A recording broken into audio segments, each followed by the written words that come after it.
Bismillahirrahmanirrahim. Assalamualaikum warahmatullahi wabarakatuh. Ketemu lagi dengan saya PFZ di channel pembelajaran ilmu sosial dan pernak-perniknya untuk SMP, SMA, ataupun yang mau lanjut kuliah. Apa kabar kalian semuanya? Semoga sehat selalu, rezeki lancar, dan tetap semangat.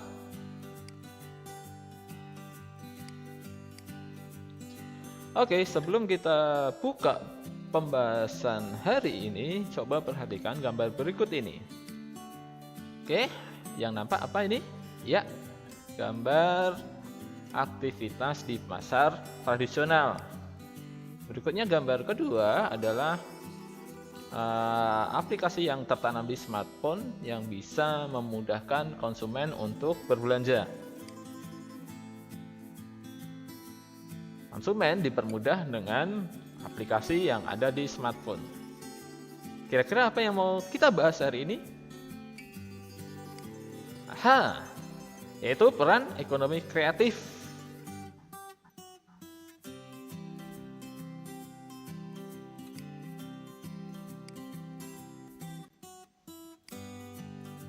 Oke. Yang akan kita bahas hari ini adalah konsep ekonomi kreatif. Materi IPS kelas 9 semester 2 untuk bab 3.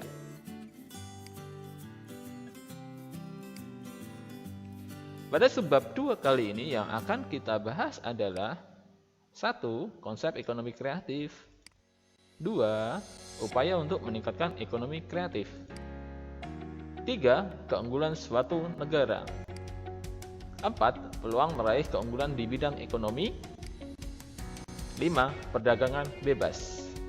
Untuk nomor 1, 2, 3 akan kita bahas hari ini, sedangkan untuk nomor 4, 5 akan kita bahas pada pertemuan yang akan datang. Yang pertama, kita bahas dulu pengertian kreativitas. Kreativitas adalah kemampuan seseorang untuk melahirkan sesuatu yang baru, baik itu berupa gagasan ataupun karya nyata yang relatif berbeda dengan yang ada sebelumnya.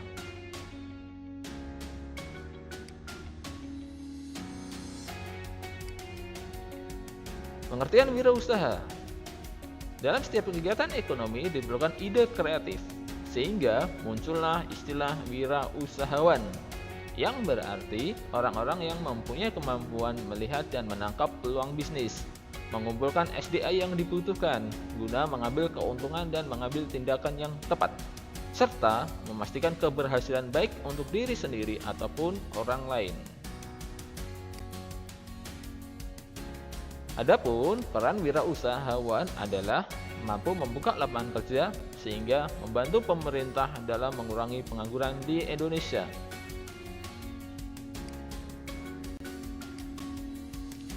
Jadi, pengertian ekonomi kreatif bisa disimpulkan adalah pengembangan konsep yang berlandaskan sumber aset kreatif yang diharapkan mampu meningkatkan pertumbuhan potensi ekonomi di dalam negeri.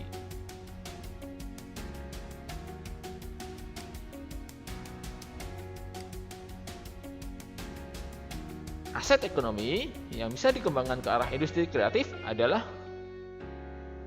keunggulan SDM atau jumlah penduduk atau jumlah tenaga kerja yang melimpah, dan potensi sumber budaya yang beraneka ragam.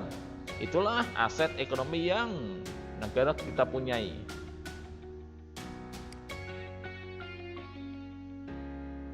Dalam hal ini, pemerintah mengidentifikasikan lingkup industri kreatif mencakup 14 subsektor, yaitu periklanan, arsitektur, pasar seni dan barang antik, kerajinan, desain, fashion, mode, film, video, dan fotografi, permainan interaktif, musik, seni pertunjukan, penerbitan dan percetakan, layanan komputer dan piranti lunak, radio dan TV, riset dan pengembangan.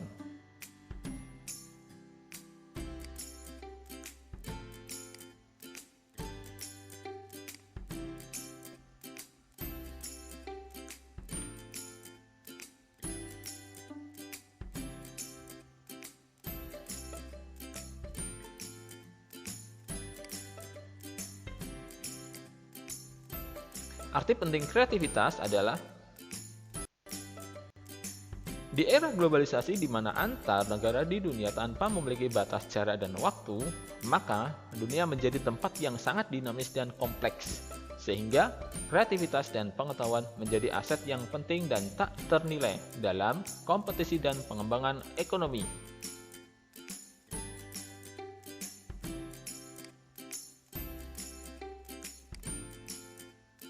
Beberapa kegiatan kreatif yang sejak tahun 2006 secara rutin diselenggarakan pemerintah di berbagai daerah, yaitu Bandung, misal Hilar Fest Braga Festival, Jakarta, misal Festival Kota Tua, PRJ, dan Cekjes, Solo, misal Solo Batik Karnival, Pasar Windu Jenar. 4. Yogyakarta, misal Festival Kesenian Jogja, Pasar Malam Sekaten, dan lain-lain. Berikutnya, upaya menyiapkan ekonomi kreatif. Ada 5 upaya yang harus disiapkan. 1. Menyiapkan insentif untuk memacu pertumbuhan industri kreatif. 2. Membuat roadmap industri kreatif yang melibatkan pemerintah dan swasta. 3. Membuat program yang komprehensif untuk menggerakkan industri kreatif. 4. Memberikan perlindungan hukum, yaitu hak kekayaan intelektual. 5. Membentuk Indonesia Creative Council yang menjadi jembatan untuk menyediakan fasilitas bagi para pelaku industri kreatif. Berikut contoh keunggulan di bidang ekonomi. Keunggulan suatu negara ada 2 jenis, yaitu yang pertama, keunggulan komparatif, yaitu keunggulan suatu negara yang dapat memproduksi barang dengan biaya produksi yang lebih murah dibandingkan dengan negara lain. Dengan kata lain, keunggulan ini lebih ke arah perbedaan iptek atau kualitas sumber daya manusianya. 2. Keunggulan mutlak, absolute advantage, yaitu keunggulan yang dimiliki oleh suatu negara dilihat dari keunggulan sumber daya alamnya.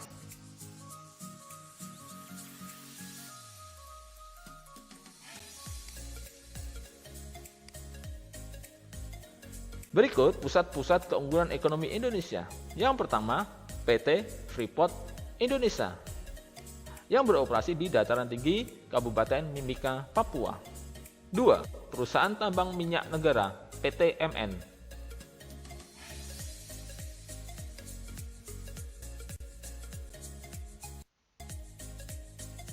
Perusahaan ini produk utamanya berupa minyak.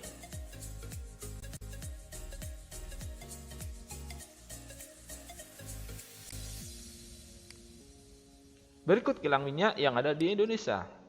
1. Kilang Bangkalan Brandan di Sumatera Utara. 2. Kilang Dumai atau Seipaking di Riau. Kilang Cilacap, Kilang Balikpapan, Kilang Kasim di Sorong, Papua, Kilang Balongan di Indramayu, Jawa Barat, Kilang Cepu di Cepu, Jawa Tengah. Berikut peta kilang minyak di Indonesia.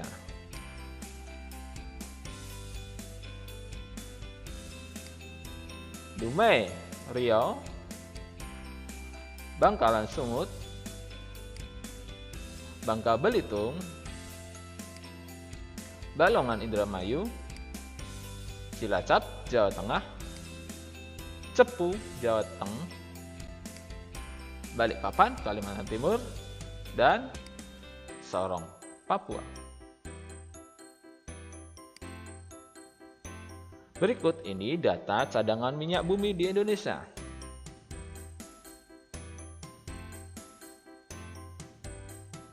Dilihat dari sebaran cadangan minyak bumi, Sumatera mendominasi cadangan minyak bumi, yang disusul Pulau Jawa dan Kalimantan.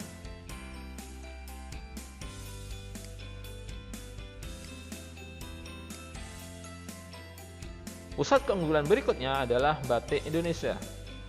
Batik adalah kerajinan yang dimiliki atau kerajinan yang memiliki nilai seni tinggi dan telah menjadi bagian dari budaya Indonesia.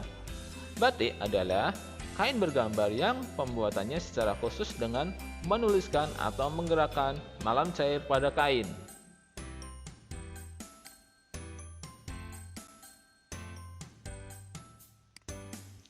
Ada 3 teknik batik. 1. Batik tulis, yaitu kain yang dihias dengan tekstur dan corak batik menggunakan tangan. Dalam pembuatan ini, satu kain dapat dihasilkan dengan waktu 2-3 bulan. 2. Batik cap. Kain yang dihias dan corak batik yang dibentuk dengan cap.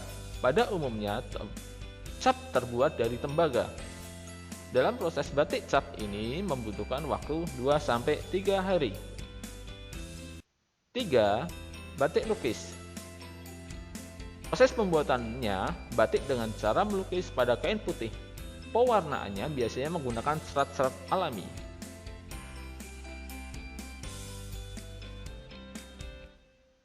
Berikut contoh dari batik tulis.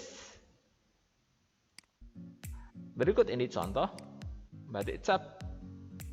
Dan yang terakhir, contoh dari batik lukis.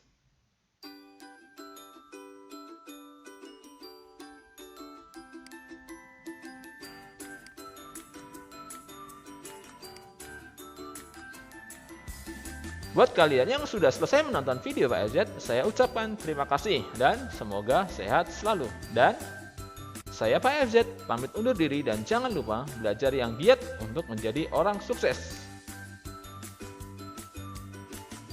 Assalamualaikum warahmatullahi wabarakatuh.